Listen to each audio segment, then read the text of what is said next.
Untuk memastikan narapidana itu tidak berpura-pura mati, kepala sipir nekat membakar telapak kakinya dengan obor. Setelah memastikan ia benar-benar tidak bereaksi, barulah ia menyatakan bahwa narapidana itu telah tewas. Ia lalu memerintahkan sipir penjara untuk memasukkannya ke dalam kantong mayat dan membuangnya ke laut saat senja tiba. Namun, semua yang mereka lakukan disaksikan oleh narapidana di sel sebelah. Setelah sipir pergi, pria itu bergegas merangkak keluar dari terowongan yang telah digalinya. Melihat sahabat yang telah menemaninya selama 8 tahun pergi begitu saja, emosinya langsung hancur.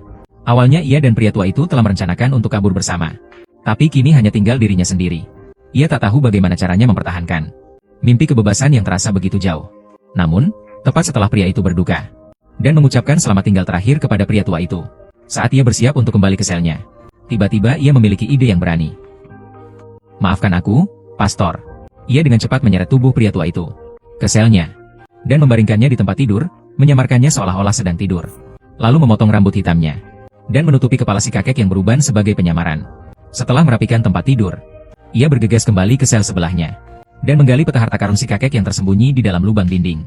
Akhirnya, sebelum sipir kembali, ia berhasil menjahit dirinya ke dalam kantong mayat. Tak lama kemudian, 2 sipir yang baru selesai makan malam masuk ke dalam sel. Mereka tidak menyadari ada sesuatu yang janggal. Mereka langsung menggotong mayat itu keluar. Untuk memastikan semuanya berjalan lancar, mereka mengikatkan bola besi seberat 50 kg di kaki mayat tersebut. Kemudian, dengan susah payah, mereka memanjat dinding luar penjara. Tanpa bicara, mereka melemparkan mayat itu ke laut lepas.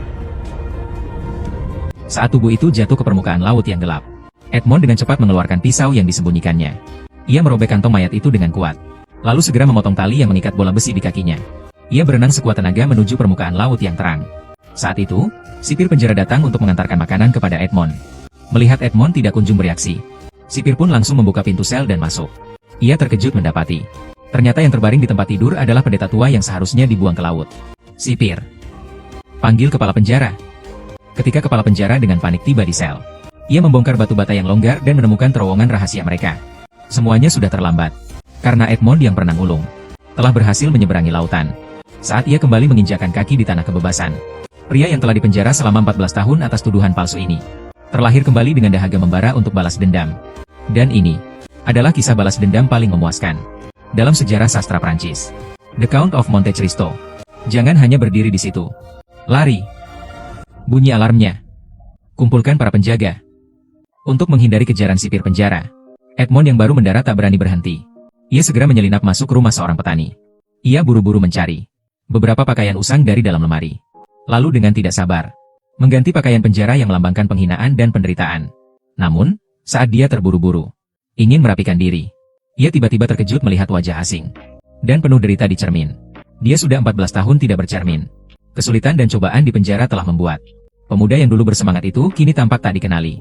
Namun, ia tak punya waktu untuk bersedih. Mendengar para petani akan segera pulang, Edmond buru-buru memasukkan 2 barang berharga miliknya ke dalam saku. Kemudian, ia pergi tergesa-gesa seperti burung yang ketakutan.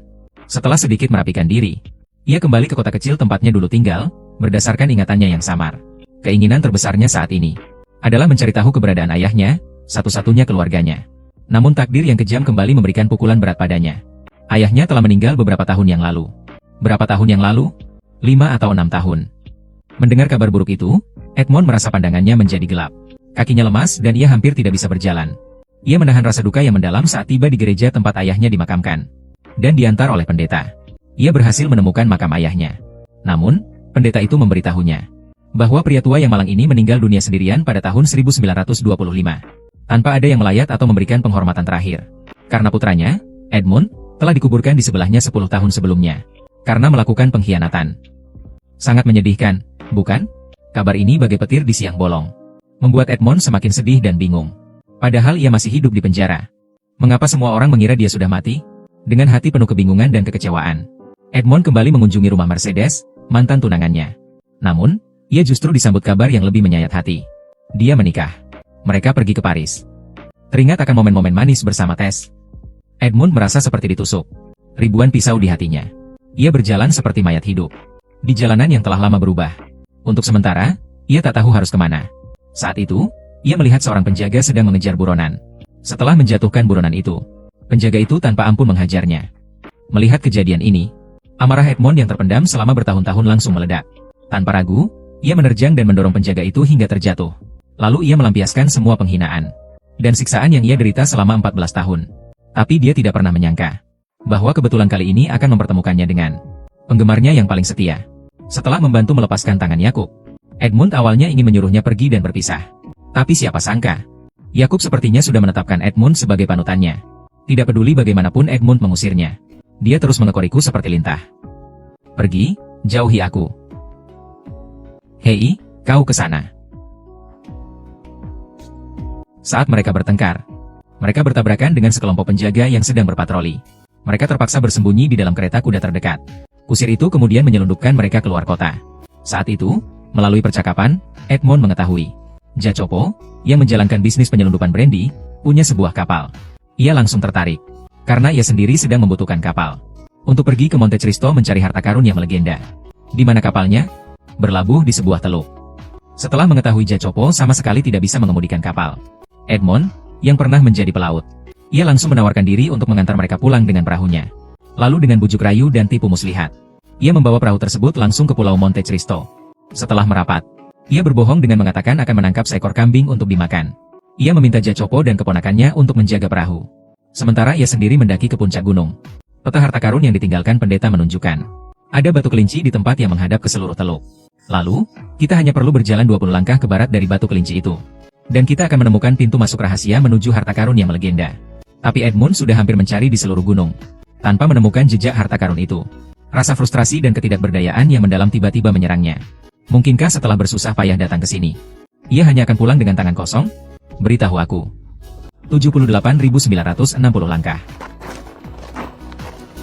Saat dia dengan enggan menghitung langkahnya lagi, berharap kali ini hasilnya sedikit berbeda, suara Jacob tiba-tiba terdengar dari belakangnya.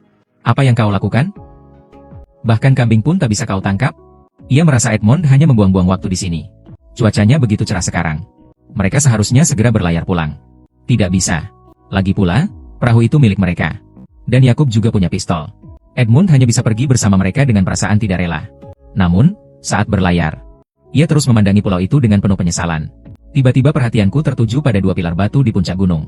Setelah kuperhatikan baik-baik, bukankah itu batu kelinci yang disebut di peta harta karun? Sinbad, nama samaran Edmund. Kau sedang melihat apa?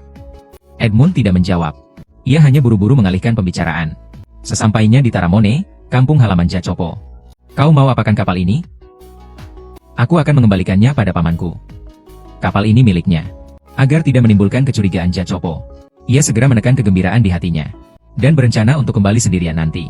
Setelah kembali ke rumah Jacopo, seluruh keluarganya langsung menyambut hangat Edmund, sang penyelamat. Semua orang bernyanyi dan menari. Suasana penuh dengan gelak tawa dan kegembiraan. Namun, tiba-tiba Edmund merasa kesepian.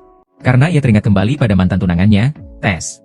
Hari Tess dijebak dan dipenjara, bertepatan dengan hari pertunangan mereka. Jika semua itu tidak terjadi, keluarga kecil yang akan mereka bangun pasti juga hangat dan indah seperti ini. Memikirkan hal ini, Edmund gelisah sepanjang malam. Tiba-tiba, kata-kata pendeta itu terngiang di telinganya. Berjalanlah 20 langkah ke barat dari batu kelinci. Kau akan menemukan harta karunku. Temukanlah, Edmund. Aku memberikan semuanya padamu. Entah bagaimana, ia seperti didorong oleh keyakinan yang kuat. Edmund pergi ke pelabuhan di malam hari, mencuri perahu layar kecil milik Jacopo, lalu memulai kembali perjalanannya untuk mencari harta karun. Setelah sampai di Pulau Monte Cristo, ia mengikuti petunjuk peta harta karun dengan cermat. Pertama, ia menemukan dua pilar batu kelinci yang menjulang tinggi. Kemudian, ia dengan hati-hati berjalan ke barat 20 langkah. Begitu ia menoleh, matanya seketika membelalak dan ia terpaku di tempat. Karena yang terbentang di hadapannya adalah pintu masuk gua rahasia yang tertera di peta harta karun. Edmund berusaha keras menahan rasa gembiranya. Dan dengan sekuat tenaga ia memindahkan batu besar itu. Lalu ia bergegas merangkak masuk. Ruang di dalam gua itu awalnya sangat sempit, hanya cukup untuk satu orang. Namun setelah berjalan beberapa langkah, tiba-tiba saja semuanya menjadi jelas. Dan harta karun yang melegenda, yang kekayaannya setara dengan sebuah negara, benar-benar nyata di depan mata. Sekilas terlihat belasan peti besar dan kecil berisi emas, perak, dan permata. Setiap peti berkilauan, memancarkan cahaya yang menyilaukan. Tuhan memberkati Anda, Pastor Faria. Setelah dengan tulus berterima kasih atas pemberian sang pastor, Edmund langsung menangis bahagia. Ia merentangkan tangannya ke arah matahari terbit dan berseru, "Kelasi muda yang dulu terhina, kini telah tiada. Sebagai gantinya, lahir kembali dan terlahir ulang. Sang pembalas dendam, Count of Monte Cristo.